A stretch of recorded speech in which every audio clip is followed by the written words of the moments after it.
of a very brutal, repressive, authoritarian regime that believes it's winning. And the options, I think, are clear. Escalation, in the hopes that somehow more military power will change Iran's views. Negotiation. Right now, I see no chance, given this lack of confidence and trust between Tehran and Washington, that you could find an acceptable answer that would be acceptable to both the administration and to Iran on the issue of the day, which is the Straits. And then third, more of the same, which is the naval blockade, kinetic exchanges. But there you see the risks. You see the possibilities that Israelis could be drawn in. You see the tragic and I think inevitable result of U.S. casualties. The Iranians are escalating horizontally. They don't have to match the U.S. military drone for drone, or the Israelis for that matter. And Nick's right, they pick points of vulnerability. They've weaponized geography, they've gone after the Gulf states, and now Jordan, the Muwafiq Salti base, which I think the administration's probably transferred personnel from the Gulf, given the vulnerabilities there. But the Iranians have found a soft target there as well. So no exit right now, Fred, and that to me is the truly terrifying aspect of this.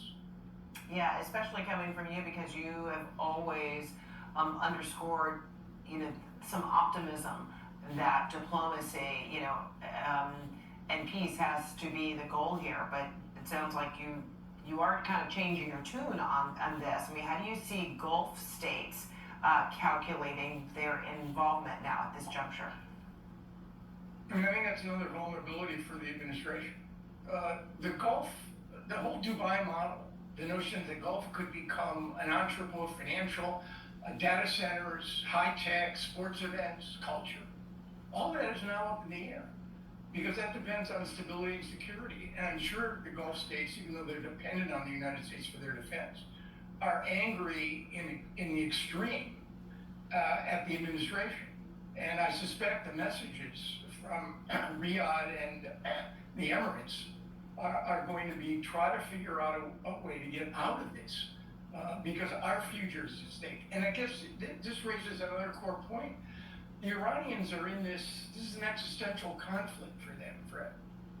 This Islamic Revolutionary Guard Corps, it's no longer divine power, now it's hard power. These guys who control the money, the guns, the oil, for them, this is foundational.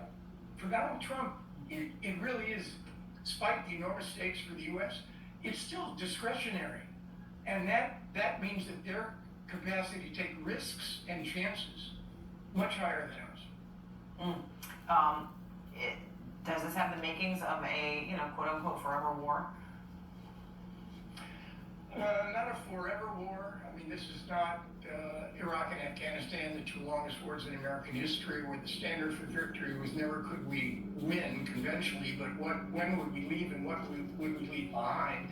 And it's not Vietnam, but I will say, I remember what LBJ, Lyndon B. Johnson, said in '68 in reference to Vietnam. This is not Vietnam, but the dilemma may well be the same. Johnson said, I feel like a hitchhiker in a Texas hailstorm.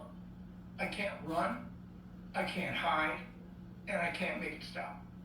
That right now is in fact Donald Trump's dilemma. And Iran has undermined the credibility of one administration, Jimmy Carter. And this may well be one of the defining legacies of the Trump administration. And since the Iranians believe time is on their side, this may be another example of how the Iranians end up undermining the foreign policy, at least in this particular part of the world, of his president. All right. Yeah, very powerful words. All right, Aaron David Miller, thank you so much.